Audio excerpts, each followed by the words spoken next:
Olá, pessoal, sejam bem-vindos ao segundo módulo do curso de Especialização em Educação Matemática. Nós vamos começar agora, semana 1, a nossa disciplina é Introdução à Aritmética. E a ideia é entender quais são os métodos utilizados para resolver aritmeticamente um problema. Essa resolução, então, ela pode passar por várias ferramentas. O estudante pode utilizar de mais de um tipo de ferramenta para resolver um exercício. Veremos então algumas dessas ferramentas que o estudante pode utilizar. O problema dado é: Raquel e Gisele foram à feira comprar farinha. Raquel comprou 2 sacos de farinha em uma barraca e 3 sacos de farinha em outra barraca. E Gisele também foi à feira e comprou 250 gramas de farinha. Sabendo que elas compraram a mesma quantidade de farinha e que os sacos de farinha que Raquel tinham o mesmo peso, quantas gramas de farinha tinham em cada saco que a Raquel comprou? Nós vamos primeiro mostrar o método da resolução simbólica. Chamamos uma estratégia de simbólica quando ela envolve a solução através do uso de equações. Um exemplo é a estratégia abaixo. Então, por exemplo, nós sabemos que a Raquel foi à feira. Ela comprou primeiro 2 sacos de farinha, então são 2 sacos de farinha. Depois ela comprou 3 sacos de farinha. Depois nós vamos ver o seguinte, que a Gisele também foi e comprou 250 gramas de farinha. Até aqui tudo bem. E que os sacos de farinha de Raquel tinham o mesmo peso. Se o saco da farinha da Raquel tinha o mesmo peso, eu posso chamar esse peso de x e esse peso de x. Então eu tenho 2x mais 3x. Então Raquel comprou 2x em uma banca e 3x em outra banca de farinha. E nós sabemos que o peso que a Raquel comprou é idêntico ao peso que a Raquel e a Gisele. Então, esse valor vai ser igual a 250. Logo, a resolução do estudante vai ser 5x é igual a 250 e x é 250 por 5, que é igual a 50 gramas. Então, o estudante resolveu pelo método simbólico exercício aqui, certo? O estudante pode também tentar resolver pelo método numérico. O método numérico ou resolução numérica vai ser da seguinte forma: as estratégias numéricas apenas envolvem números nas suas operações. Então, ele sabe que são 250 gramas e são 5 sacos da Raquel, que são pesos iguais. Então ele só divide 250 por 50 e a resposta é 50, logo 50 gramas. Então, essa é uma outra forma do nosso estudante pensar na hora de resolver esse tipo de exercício, certo? O estudante pode usar também o método da estratégia icônica. A estratégia icônica significa que os alunos ou os estudantes utilizaram figuras para poder representar as quantidades e relações envolvidas no problema. E algumas vezes essas figuras representam uma balança ou até outro tipo de movimentação. Então, por exemplo, ele pode colocar aqui o igual, do lado de cá ele coloca 250 gramas. E aqui ele vai colocar 1, 2, foi a primeira compra, e 1, 2, 3, a segunda compra. E ele põe aqui um prato, aqui outro prato, e aqui então é uma balança onde os pesos são iguais. Bom, se aqui uma peça é 250 gramas e ali ele tem 5 peças, ele vai fazer aquela divisão, né? 250 por 5 e vai achar que cada peça é 50. Então ele vai e completa aqui que cada peça tem 50 gramas. Na verdade, cada peça aqui é cada saquinho que ele tem, tá certo? Então a resposta seria 50 gramas também, porque a pergunta é quanto pesa cada saquinho, tá certo? Temos também os casos que o estudante tenta resolver por regra de 3. Aí ele fala assim para nós, né? 2 mais 3 sacos estão para 250 gramas, assim como um saco está para X, que é o caso da quantidade que a Gisele comprou. Aí faz a multiplicação, então ele vai ter que 5x é 250, portanto x é 250 sobre 5, então x é 50 gramas. Então cada saquinho aqui tem 50 gramas, porque é o valor do x, tá certo? Então o estudante tem essas várias formas de poder resolver e ainda outras que ele pode criar ao longo da sua aprendizagem, de acordo com o qual ele foi orientado a aprender.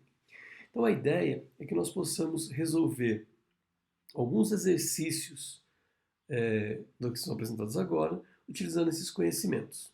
Então, eu vou colocar alguns exercícios resolvidos para vocês agora, na sequência, e depois eu vou colocar alguns exercícios para vocês poderem resolver. E eu vou resolver cada um deles de uma forma distinta para vocês verem quais são as formas de poder ser solucionado o exercício, ok? Muito bom.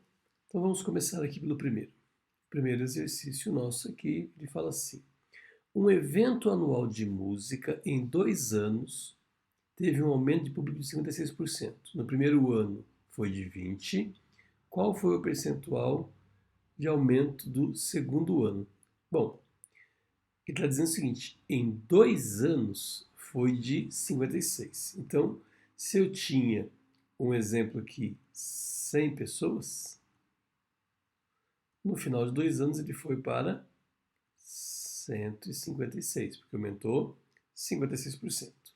Se no primeiro ano foi de 20, ele foi de 100 para 120.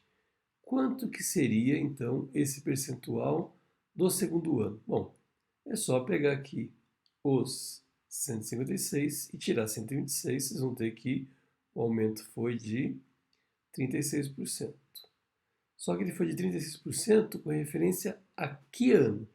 Ao ano de inicial, ao ano primeiro. Então, se ele fala que o evento teve 56%, ele aumentou 36%. Só que ele aumentou somente 36% no segundo ano. Então, eu quero saber, na verdade, quanto que é 36 do total de 120, que é o que eu tinha. Então, eu não quero saber quanto que é os 156 do 100. Quero saber quanto que é os 156 de 120. E aí a divisão fica 36 dividido por 120, 0,3. Aqui vai dar 360, que é zero, ou seja, 30%. Então a resposta correta é 30%, que foi quanto que ele aumentou no segundo ano. Veja que o nosso estudante pode confundir, né? Então, o nosso papel como educador é justamente fazer essa orientação, de que ele não deve fazer essa confusão. Porque a pergunta é: qual foi o percentual do aumento do público no segundo ano? Então, o segundo ano não foi 36, mas sim 30. Então, aqui há o cometimento desse tipo de erro, tá? Segundo exemplo: 3 objetos luminosos brilham em intervalos regulares. O primeiro a cada 15 segundos, o segundo a cada 20 segundos e o terceiro a cada 25 segundos. Em um dado momento, os três brilham ao mesmo instante. Depois de quanto tempo os objetos voltarão a brilhar simultaneamente? Então lá, o primeiro é a cada 15 segundos. Esse aqui é o primeiro.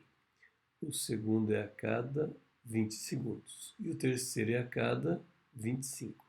Evidente que eu podia colocar os múltiplos aqui e ir comparando, né? Então, porque ele falou assim, na hora que começou eles brilharam junto.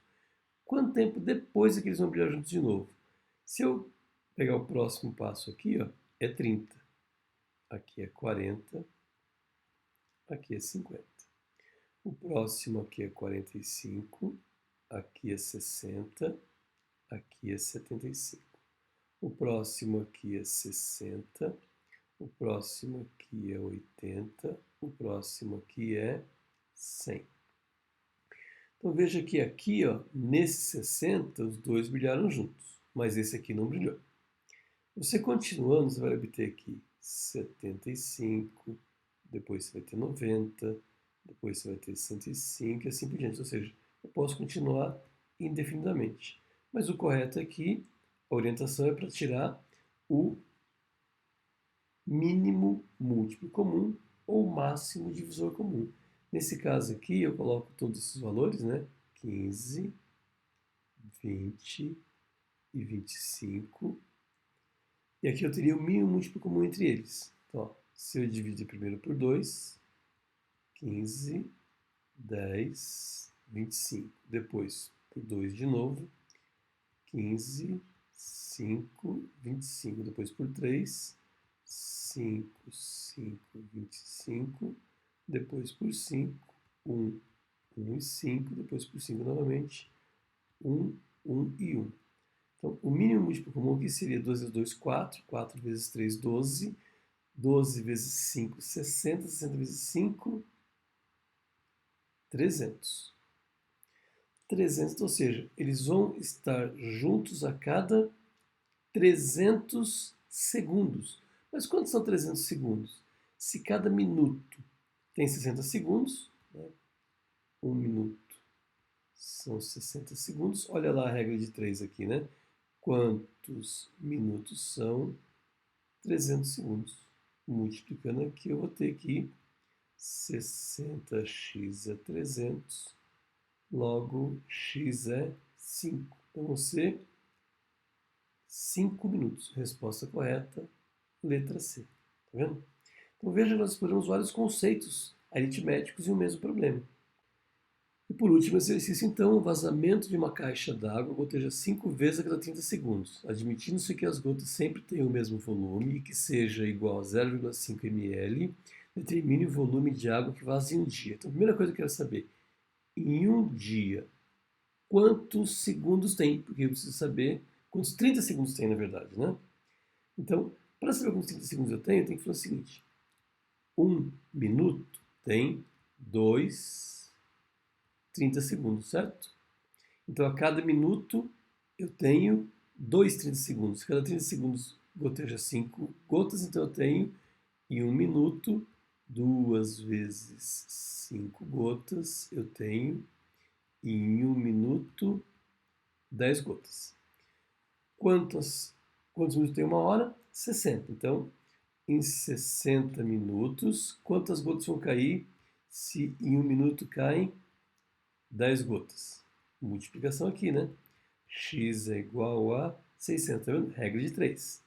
E, por último, a pergunta é em um dia. Então, aqui eu tinha minuto, passei para hora, então agora eu tenho 600 gotas por hora. E um dia tem 24 horas, então aqui eu coloco aqui 24, tá certo? É igual a 1. Aí multiplique, você vai ter que x é igual a 600 vezes 24. Vou fazer essa conta aqui, né, para não perder muito tempo. 600 vezes 24, a resposta é 14.400. Então eu tenho 14.400 gotas. Muito bom, só que quanto pesa cada gota agora? 0,05 ml. Então eu tenho 14.400 gotas vezes 0,05 ml, multiplicou por 0,05 ml, a resposta 720 ml. Então, a resposta B. Veja que vocês conseguem utilizar várias aritméticas, regra de 3, proporção, para poder calcular. Essa é a ideia, então, que vocês devem compreender desse tipo de conteúdo, tá ok, pessoal?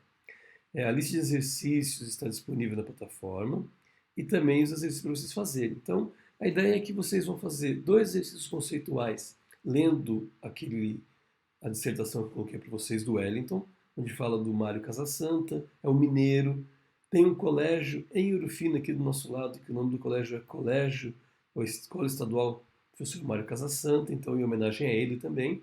Então vocês vão responder 2 perguntas a respeito do Mário Casasanta, que vão ter lido nessa dissertação, e eu vou colocar outros 3 problemas. Cada um vale 0,1 ponto, total da semana, meio ponto, ok? Um grande abraço a vocês e até a próxima semana.